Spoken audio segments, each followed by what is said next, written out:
वही होंगे, लेकिन उनका बयान करने का तरीका जो है उसके अंदर जिद्दत और उसमें ज़रूर ऐसी तब्दीली आनी चाहिए कि अगर बच्चे सुनने वाले हों तो वो उनके मुताबिक हों, अगर बड़े सुनने वाले हों तो वो उनके मुताबिक हो। जब भी कोई बात करें तो उसके अंदर एक जिद्दत पैदा हो। मैं कुरान करीम की आपको मिसाल देता हूँ।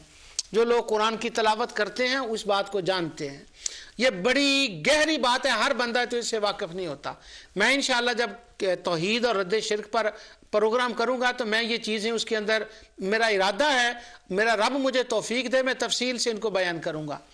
कुरान के अंदर एक पैगाम होता है, एक सूरत के अंदर एक पैगाम अल्लाह ताला ने देना है। सूरह स्वाफात में कह लें, सूरह स्वाद में कह लें, और सूरह यासीन में, सूरह फातिर में कह लें, सबा में कह लें, एक पैगाम होता है, बात एक ही है।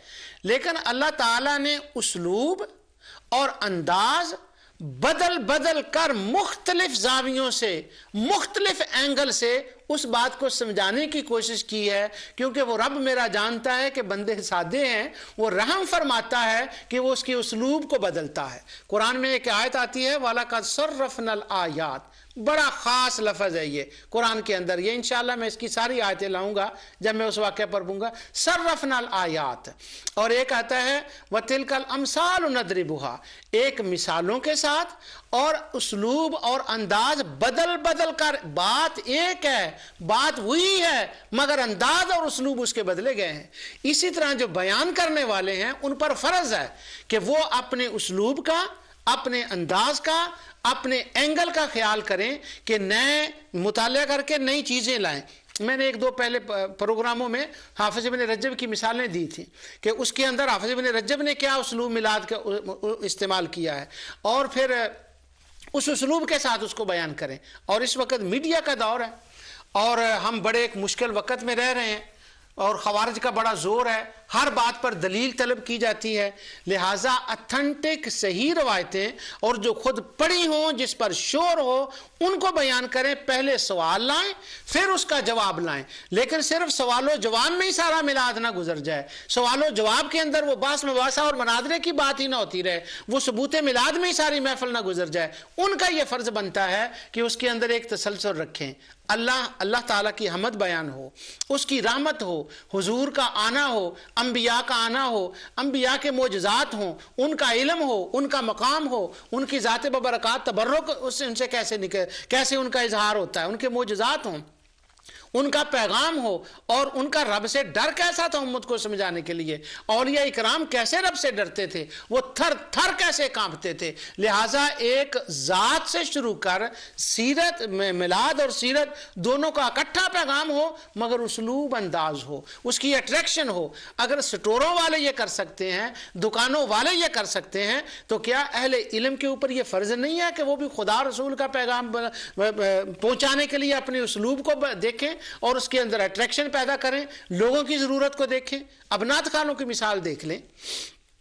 नात खान जब नात पढ़ते हैं तो एक महफिल में नात पढ़ते हैं एक तर्ज के साथ, ट्यून के साथ। दूसरी महफिल में वो जाते हैं तो कोशिश करते हैं नात भी नहीं हो, ट्यून भी नया हो, अंदाज भी नया हो, और जो उसका स्टाइल है, कपड़े भी और तरह के, यानी हर वो चीज़ का ख्याल रखते हैं। तो अगर नात खां हर जगह नई तर्ज का ख्याल रखते सकते हैं, और कुरान में तो अल्लाह ताला ने तरीका ही बयान करने वालों को ये बताया है, तो उनका फ़र्ज़ नहीं बनता वो एक ही बात है। मतलब फ़र्ज़ करें अगर स्वाइबा की बात है, अगर स्वाइबा की करनी तो बस उतनी बात नहीं, उसकी शरह जरूर करें। कौन थी स्वाइबा, उसका किसके साथ शादी हुई थी, आका का उसके साथ बाद में क्या ताल्लुक रहा, अबू लहब ने उसको उस मौके पर क्यों आज़ाद किया, ये तो है कि आज़ाद किया, क्यों आज़ाद किया, इसकी शरह कर ले। मैं मादरत चाहता हूँ, मैं तकरीर करने का आपको बता नहीं रहा, मुझसे सारा जहान अच्छी तकरीर करता है, लेकिन सिर्फ ये मैं कह रहा हूँ कि मिलाद के अंदर जब उलमा को कम टाइम दिया जाता है तो वहाँ पर जो एक्सक्यूज़ बयान किए जाते हैं ना आवाम की तरफ से, वो ये एक्सक्यूज़ होते हैं, और जो महफिल मिलाद करने वाले होते हैं, जिन्होंने कराई होती है, वो ऐसी एक्सक्यूज़ बयान करते हैं। तो एक्सक्यूज़ तो बहरहाल रहेंगे, लेकिन कम अज़ कम हमें भी अपनी इस्लाह करने की बहुत ज़्यादा ज़रूरत है। हमारा ज़्यादातर जोर होता है अशार के ऊपर। जो बंदा शेर ना पढ़े तकरीर के अंदर, लोग ये समझते हैं कि बस इसको तो तकरीर करनी नहीं आती। बड़े सालों की बात है, यहाँ हमारे मुल्क स्कॉटलैंड से मुझे एक बार एक फ़ोन आया, किसी एक बड़े अच्छे आलिम थे, उन्होंने मुझे फ़ोन किया, मुझे लोग मिलाद में नबी सल्लल्लाहु अलैहि वसल्लम पर बहुत कम बुलाते हैं, बहुत कम में हाज़िरी होती है मेरी। वो अल्लाह ताला यहाँ नूर टीवी पर मौका अता फरमा देता है कि मैं यहाँ बात कर लेता हूँ। उन्होंने मुझे कहा कि आप आएँ, लेकिन हम आपको मिलादुन नबी की महफ़िल में बुलाना चाहते हैं, शर्त यह है कि कुछ अशार भी पढ़ें। मैंने कहा मुझे अशार इतने अच्छे पढ़ने तो नहीं आते, लेकिन अशार पढ़ना तो सहाबा की सुन्नत है, नबी करीम सल्लल्लाहु अलैहि वसल्लम ने भी गाहे बगाहे कुछ इत्तेफाक हुआ है, तो ये तो सुन्नत है, मैं पढ़ूंगा, लेकिन मेरी ट्यून वो मुझे नहीं आती। तो वो कहने लगे नहीं नहीं कोशिश करें, क्यों नहीं आएगी। खैर मैंने उन्हें कहा कि नात खां कितने आ रहे हैं, तो उन्होंने कहा कराची से फ़लाँ, पंजाब से फ़लाँ, सरहद से फ़लाँ, उन्होंने एक लिस्ट मुझे बता दी। मैंने कहा सुभान अल्लाह, जब इतने अशार पढ़ने वाले मखलूक का कलाम पढ़ने वाले होंगे तो एक बंदे को खालिक का कलाम पढ़ने का भी तो टाइम देना। मैंने कहा वो मखलूक का कलाम पढ़ देंगे और मैं खालिक का कलाम पढ़ूंगा। मैं यहाँ आपको ये बताना चाहता हूँ, सुन लें आप इस बात को, मखलूक का कलाम जो नात खां पढ़ते हैं बड़ी लज्जत होती है उसके अंदर, मगर करोड़ों मखलूकों का कलाम हो जो अल्लाह के हबीब की शान खालिक ने अपने कलाम में बयान की है, उसका कोई मुकाबला नहीं कर सकता। खालिक के कलाम के जरिए से आका दो जहां सल्लल्लाहु अलैहि वसल्लम की शान को बयान किया जाए, आयत पढ़ी जाए, पूरा सियाको सवाक उसका देखा जाए, उसका शान नुज़ूल देखा जाए, एक अट्रैक्शन जो है ना उसके अंदर पैदा की जाए। अब हमारी महफिल के अंदर नौजवान कम होते हैं, यहाँ पर जो है इंग्लैंड के अंदर वो भी और पाकिस्तान के अंदर भी, तो नौजवान कम होते हैं। क्यों कि नौजवानों के जहन को सामने रख कर एक तकरीर तैयार करनी चाहिए। यानी तकरीर ऐसे तो करनी ही नहीं चाहिए कि बस बंदा गया और जो जहन में आया वो कर दिया। बस बाज़ लोग तो ऐसे होते हैं कि अल्लाह ताला ने उनको इतना करम किया होता है उनके ऊपर कि उनका मुतालिया बड़ा वसी होता है। जब वो कुर्सी पर बैठते हैं ना, तो मैं कहा करता हूँ, एक हमारे फाजिल दोस्त है उनके बारे में, कि जब वो कुर्सी पर मिंबर पर बैठते हैं ना तो उनकी तार जो है वो इल्म के जहान से लग जाती है। मालूम नहीं उन्होंने कितना मुतालिया किया होता है और लुत्फ आ जाता है। कुरान, हदीस, जरो तादील, हर चीज़ वो ले आते हैं, उनका कनेक्शन कायम हो जाता है। तो कुछ लोग तो अल्लाह के ऐसे बंदे भी होते हैं और जिनका ये मुकाम नहीं होता, उनके लिए ज़रूरी होता है कि वो तैयारी करें।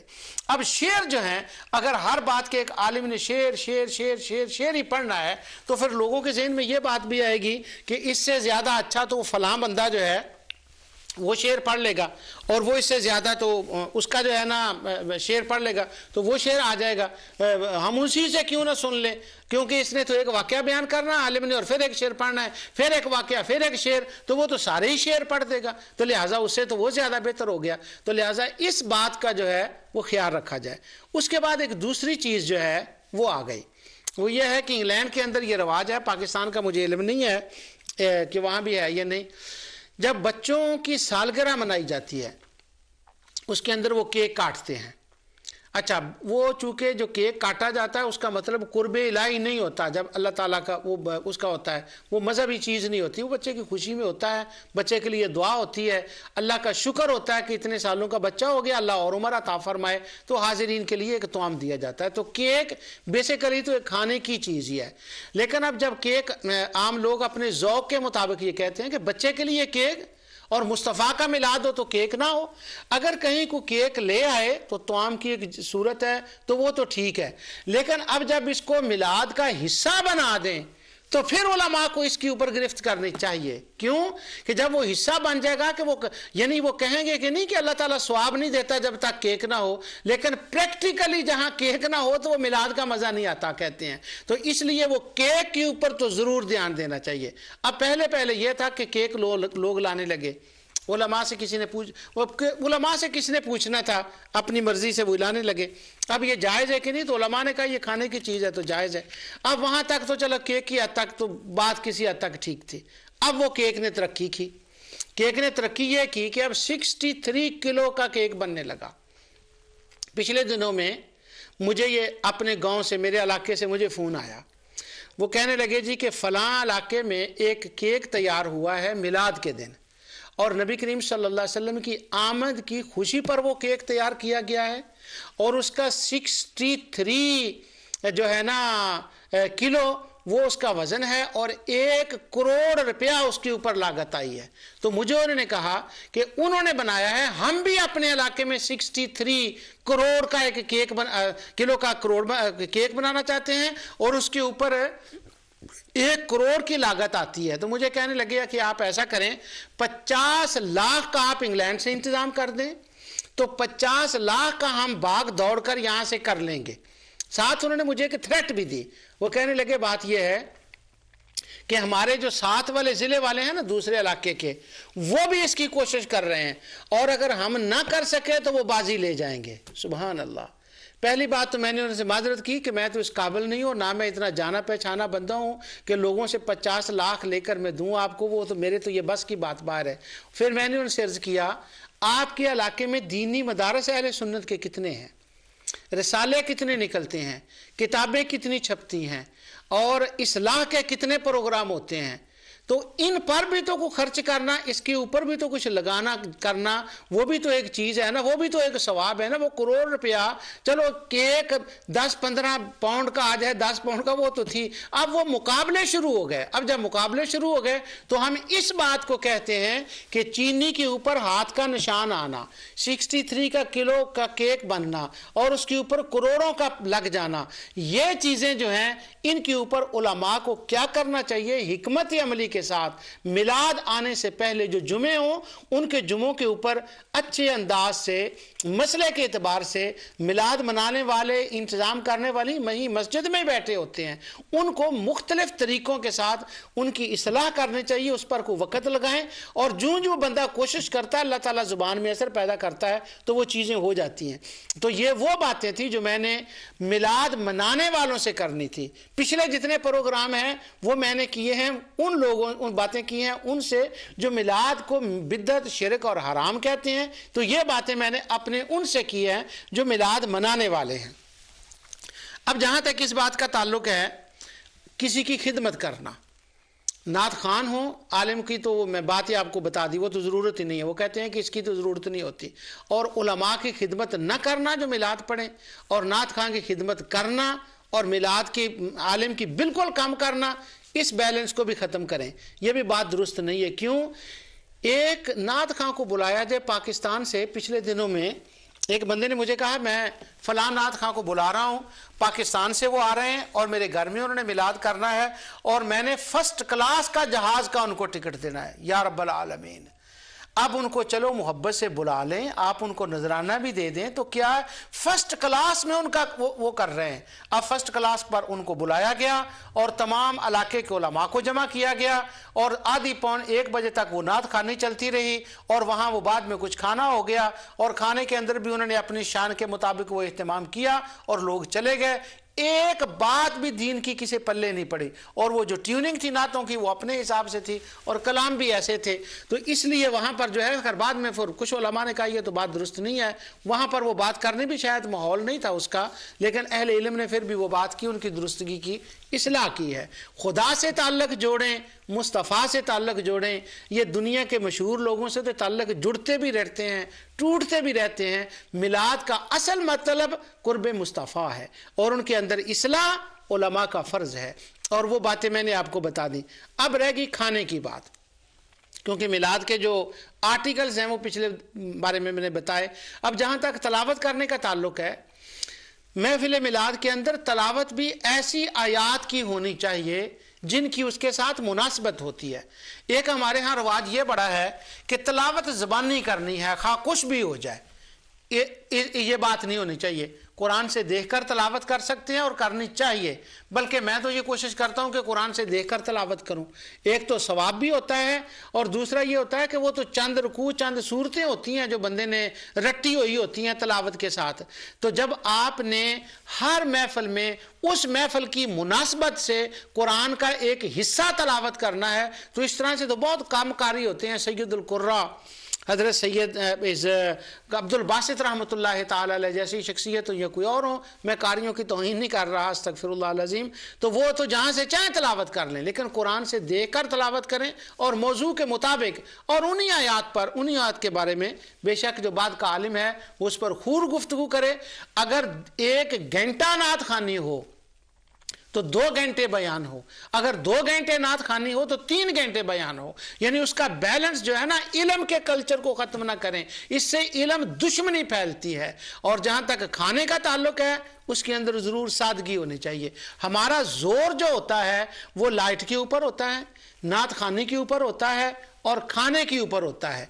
ये बातें अपनी जगह पर जायज हैं, लेकिन इन बातों की बजाय जो बात है, जो जोर होना चाहिए ना, वो कुरान पर होना चाहिए, वो हदीस पर होना चाहिए। खाना दुरुस्त है, सुन्नत है, सहाबा ने किया है, मैंने उसके हवाले दे दिए आपको, लेकिन उसके अंदर भी एक सादगी जो है ना, वो ज़रूर होनी चाहिए। यहाँ मैं एक मिसाल के ज़रिए से आपको ये बात समझाना चाहता हूँ। मुमकिन है कि इस मिसाल के ज़रिए से मैं अपनी बात को ईज़िली अपने आप तक पहुँचा सकूँ। मेरे एक बड़े फाजिल दोस्त हैं, हज़रत अल्लामा मौलाना कारी हाफिज़ मोहम्मद अली साहब, इंग्लैंड के शहर शेफील्ड में वो रहते हैं। बड़े सादे आदमी और बड़े नेक साले आदमी हैं माशाअल्लाह, अल्लाह उनके इल्म अमल में बरकत फरमाए। कोई आज से 10 साल पहले की बात है, ये मुझे बात याद आई। उन्होंने मुझे एक वाक़या सुनाया, तो उस वाक़या से शायद मैं अपनी बात को ईज़िली जो है ना वो आप तक समझा सकूँ, आप तक ले जा सकूँ उस बात को। वो मुझे कहने लगे, बोल्टन है यहाँ एक शहर, वहाँ हमने जाना था, तो रास्ते में उन्होंने मुझे बात बताई। कहने लगे एक बादशाह था, तो बादशाह ने अपने एक मुलाजिम से कहा कि ये 3 पाउंड ले जाओ, 3 रियाल या 3 पाउंड, मैं इंग्लैंड की ज़ुबान में उसका तर्जमा कर रहा हूँ। उन्होंने कहा 3 पाउंड ले जाओ और 1 पाउंड की खरीद लो अत, और 1 पाउंड की खरीद लो इत, और 1 पाउंड की खरीद लो उत। तो ये अत, इत, उत, ये तीनों चीज़ों खरीद लें आप। वो जो बादशाह का मुलाजिम था वो बाहर निकला, बादशाह ने ये तो बताया नहीं था कि अत क्या होता है, इत क्या, उत क्या होता है। उसने 2-4 बंदों से पूछा तो सब हंस पड़े उसकी बात सुनकर। अत तो क्या, उत तो क्या खरीदने वाली चीज़ है। फिर वो एक फ़कीर के पास गया, उसने कहा मुझे बादशाह ने ये हुक्म दिया है कि मैं 3 पाउंडों को ये तीनों चीज़ें खरीदूँ, तो मुझे ये बताएं ये बला क्या है। तो बादशाह ने उससे कहा कि जो अत है ना, इसका मतलब ये है, अत का मतलब ये है कि तू किसी भूखे को खाना खिला दे, वो उसकी भूख मिट जाएगी, ख़त्म हो जाएगी, आप 5, 7, 8, 10 घंटे के लिए उसको खाने की ज़रूरत नहीं रहेगी। तो ये जो तुम्हारा 1 पाउंड है ना, उस फ़कीर के काम आ जाएगा, ये अत हो जाएगी। और इत ये होगी कि आप ऐसा करें, 1 पाउंड का एक कमीज़ ले लें, कपड़ा ले लें, टोपी ले लें या कोट ले लें, कोई चीज़ ले लें, वो किसी फ़कीर को दे दें, उसके 2-4 महीने गुजर जाएंगे। और उत का ये मतलब है कि वो 1 पाउंड आप सदका जारिया में लगा दें, मस्जिद में दे दें, मदरसे में दे दें, कहीं हदीस का काम हो रहा है उसके ऊपर दे दें, वो किताब लिखी गई जाएगी, जब तक किताब रहेगी लोगों को सवाब मिलेगा, मस्जिद मदरसा रहेगा लोगों को सवाब मिलेगा, तो वो तुम्हारा उत हो जाएगा। उसने एक किसी भूखे को खाना खिला दिया, एक किसी को कपड़ा लेकर पहना दिया गरीब को, और एक किसी मस्जिद या मदरसे में दे दिया। अब वो बादशाह के पास गया, तो वो बादशाह कहने लगा हाँ ले आए हो जो मैंने तुम्हें कहा था, खरीद लिया? उसने कहा जी खरीद लिया। उसने कहा क्या खरीदा? उसने कहा जी अत, इत, उत। उसने कहा क्या? अब उसने तफसील बता दी। तो वो बादशाह मुस्करा पड़ा, कहने लगा लगता है किसी फ़कीर का नुस्खा बताया हुआ है। अब मैं जो इस मिसाल से आपसे जो मैं बात करना चाहता हूँ वो ये है कि महफ़िल मिलाद है, बाबरकत महफ़िल होती है, उस महफ़िल के अंदर बहुत बरकत होती है, अल्लाह ताला की रहमत का नुज़ूल होता है। अब उसके अंदर अगर आप अत, इत, उत के हिसाब से देखें तो खाना जो उसके अंदर है ना वो अत है। तो अब इससे आप अंदाज़ा लगाएं कि उसके ऊपर हमें कितना ज़ोर देना चाहिए। वो एक बिल्कुल आर्जी चीज़ है, बिल्कुल एक वक्ती चीज़ है, बिल्कुल एक जुज़वी चीज़ है। तो वो अगर जो खाना खिलाना है ना वो अत है, और दूसरी चीज़ जो नात खानी है, जिससे एक दिल के अंदर कैफियत पैदा होती है, वो इत है, वो चंद दिनों तक है। और जो इल्म की बात होगी वो उत है, वो हमेशा हमेशा रहेगी, वो आपके अंदर, आपकी औलादों के अंदर सदका जारिया होगा। तो महफिल मिलाद मनाने वालों से यह गुजारिश है कि वो अत इत उत के हिसाब से करें। अगर मैंने जो पहले दलाइल दिए हैं वो किसी की समझ में ना आ सके हों तो मौलाना हाफिज कारी मोहम्मद अली साहब की बात से इस मिसाल को समझ लें। मैंने जो कुछ कहा अल्लाह ताला अपने हबीब अलैहिस्सलाम के सदके से इसे कबूल फरमाए। वमा अलैया इल्लल बलाग।